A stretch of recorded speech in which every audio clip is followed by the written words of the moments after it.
So we've talked about systems of inequality. So now we're going to look at some real world examples of when you might use this or what it looks like with word problems. So a zookeeper wants to fence a rectangular habitat for goats. The length of the habitat should be at least 80 feet and the distance around it should be no more than 310 feet. What are the possible dimensions of the habitat? Okay, so I know I'm going to write a system, so I know I need two different equations. So one of them that kind of jumps out at me is this distance around. Distance around, that's perimeter. So I know that to find perimeter of a rectangle, we do 2L plus 2W. So I'm going to assume that my length is X and my width is Y. And the perimeter, it says, needs to be no more than 310 feet. So that means my perimeter is 310. Now it says no more than. So that means that this is the biggest it can be. Then on this side, we're going to do 2x plus 2y.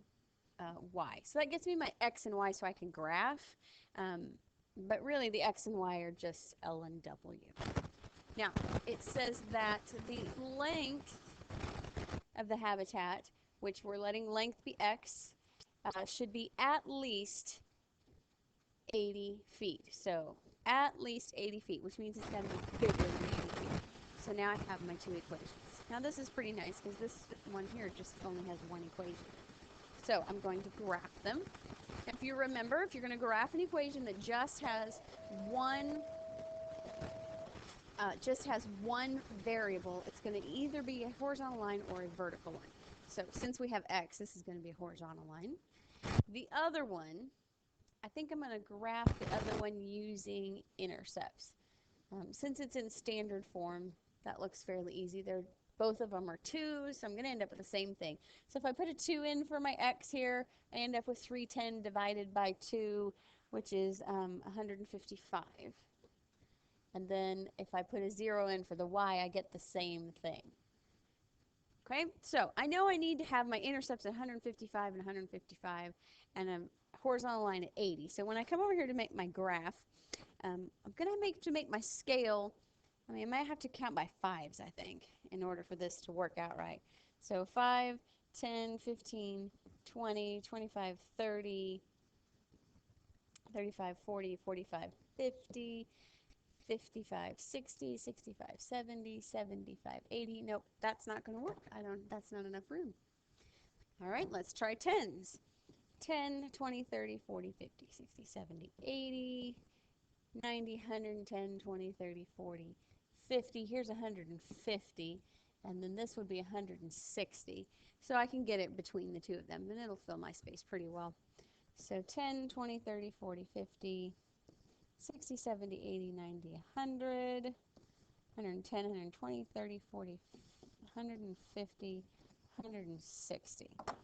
So I know that I have a horizontal line at 80, and it is a straight line, or not a straight line, a solid line, because it's greater than or equal to. Remember, if it doesn't have that equal to part there, then it's a dashed line. Now, shading, top or bottom, I'm going to pick a point. I always use 0, 0 because it's really easy to work with. As long as your line doesn't go through 0, 0, you can use it as a test point. So 0 in, 0 is greater than 80. Well, that is not true. That's false. So since it's false, that means that's not a solution. So I'm going to have to shade on the top. Okay?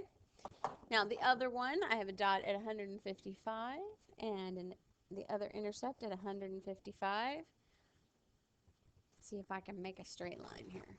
When you do these, you should have a ruler and graph paper to make sure that you're doing them right. It's a little crooked, but it's all right.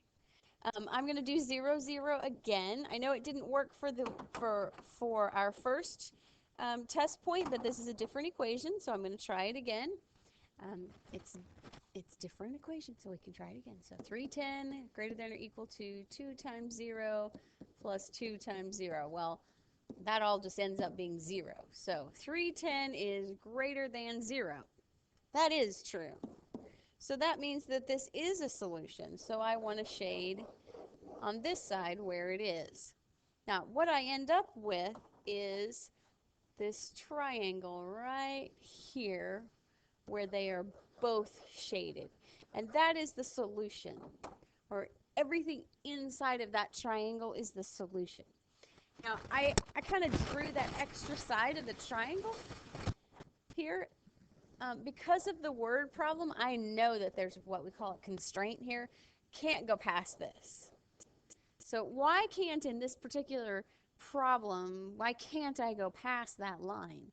Which actually ends up being y equals 0. Because since we're talking about a rectangular fence here, I can't have a dimension because y represents my width, and my width can't be negative. So I know it can't go past here. So I kind of have actually a third number to a third equation to my system there that's just kind of implied. So any set of numbers that I pick in here, or any number I pick, would be a solution to this system. Okay, this one, suppose you want to fence a rectangular garden plot. You want the length of the garden to be at least 50 feet and the perimeter to be no more than 140 feet. Solve by graphing to show all possible dimensions of the garden.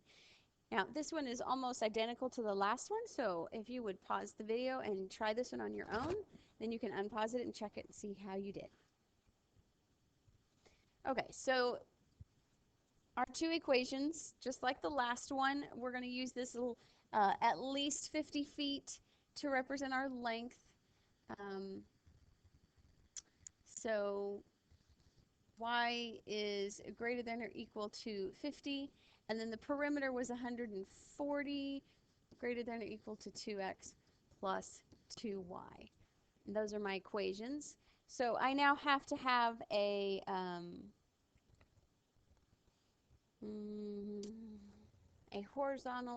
vertical line at 50, and then for this one, if I do intercepts, whoops, wait a minute, that's all right. If I put 0 in, half of 140 is 70. So this one I think I can count by 5s on, like the last one didn't quite work with 5s. 5, 10, 15, 20, 25, 30, 35, 40, 45, 50, 55, 60, 65, 70, 10, 20, 10, 15, 20, 25, 30, 35, 40, 45, 50, 55, 60, 65, 70. Okay, so now I've got y is 50.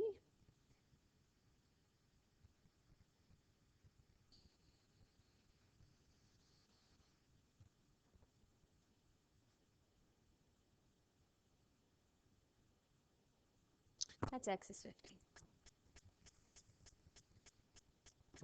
I thought that looked funny.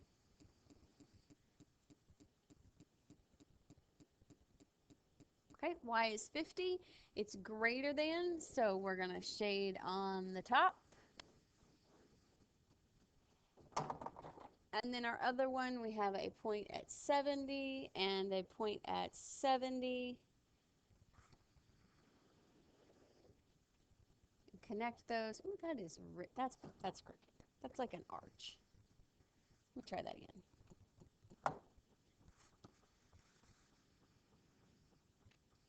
Okay, that's better. Okay, gonna pick 0, 0 again. 140 greater than 0. And that's true. So we shade on this side. And our solution is this small little triangle right there. Okay? All right, suppose you need $2.40 in postage to mail a package to a friend. You have 9 stamps. Some are 20 cents and some are 34 cents. How many of each do you need to mail the package? So my system, I know right in here it says I got 9 stamps. That means some of my stamps were 20 cents and some of them were 34 cents, but together they're going to be 9 of them. And I could actually, since this is a system of inequalities, I'm actually going to write that as this.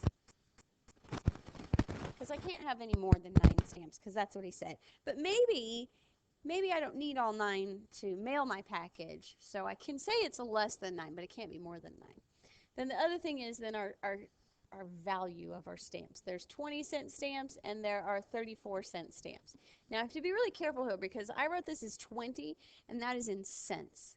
Now when I come over to the other side to write my 240, this is in dollars. That's not the same unit and they have to be in the same unit. So if I'm going to use a 20 and a 30 cents, then I got to write 240 in cents, which is 240 cents, not $2.40, because I want them to match.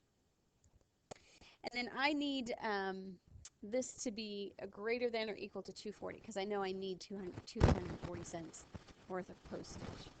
Now, when I graph these, I'm actually going to write this one as, well, I can just do it. We'll just do it intercept. That works too.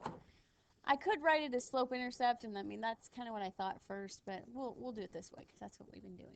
If I put a 0 in for x, then y is 9. If I put a 0 in for y, x is 9. That works out nicely. Now this one's going to look a little different because I have a different, 20 and 34 is different. So if I put in 0 for y right here, then I have 240 divided by 20, which gives me a 12, so that works out pretty nicely. The other one's not so pretty. It actually comes out to be 7 and 1/17, but that's okay. We're graphing 7 and 1/17 is really close to 7, and we can still make it work. All right, so my biggest number is 12, so I think I can count by ones here. 1, 2, 3, 4, 5, 6, 7, 8, 9. Actually, 2, 4, 6. 1, 2, 3, 4, 6.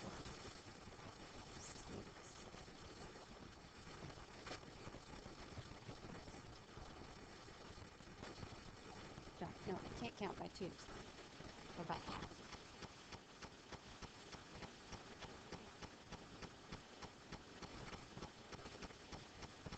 I thought that would be nice, but it's going to take up a very little amount of my graph, and I don't like it when it does that.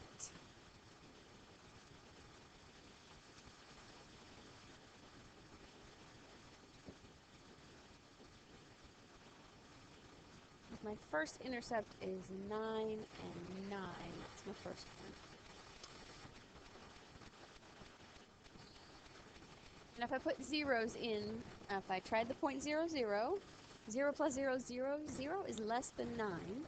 That's true. So I'm going to shade here. Now the other one is 0, 7 and a half. Or I mean 7 and a little bit. And the other one is 12, 0. So it's there. Well, I'm just drawing everything kind of arched a little. Okay, and then if I put 0, 0, 0, 0 in again, I get 0 plus 34 times 0 greater than 240. So 0 is greater than 240. Now that's not true. So I'm going to have to shade this. And the section then that is my solution is this little area right in here. And again, I'm not going to go past that 0 line because we're talking about something physical or tangible here, stamps and money, and so it's not going to be negative. So those are my solutions. Okay, give 2 solutions from the graph in example 4. Does either solution give you the exact postage needed to mail the package? So if I come back to my example, if I wanted to actually pick out some numbers from here or solutions, like how many 20-cent stamps and 34-cent stamps, you can pick anything you want in here, any combination, any dot, and I've kind of colored all of mine in so I can't really see very well what I've got, so I'm going to try and erase it a little here. You know, I'm obviously going to want to try and pick something that kind of crosses at an intersection, so maybe this one and this one. So that would be, this is the point 2, 7, and this is 1, 8. So 1 20-cent stamp and 8 34-cent stamps. And then the other one would be 2 20-cent stamps and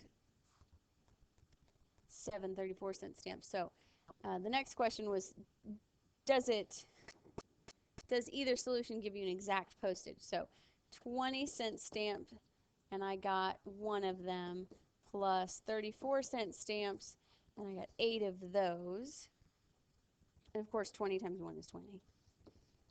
34-cent stamps times 8 of them is 272, plus 20 is 292. So that is enough postage, but it's more than I need. Then if the other one, I got 2 20-cent stamps and 7 34-cent stamps. So 238 plus 40, and that's 278. And again, it gives me enough to mail my package, but more than I needed. So why are the solutions to the problems only non-negative integers? And that's that line again. They're only non-negative because you can't have negative numbers with stamps and money. So that last little kind of constraint, we call it a constraint, you know, it's like constraining it, keeping it in, I guess you could say, goes there. It's kind of implied. You kind of miss those a lot of times because your mind knows it can't go past that, but you have to really think about why can't it go past that. Some situations you'll do word problems and you can go past 0, but this is talking about money and stamps, and so you aren't going to go past 0 there. Okay, that's it.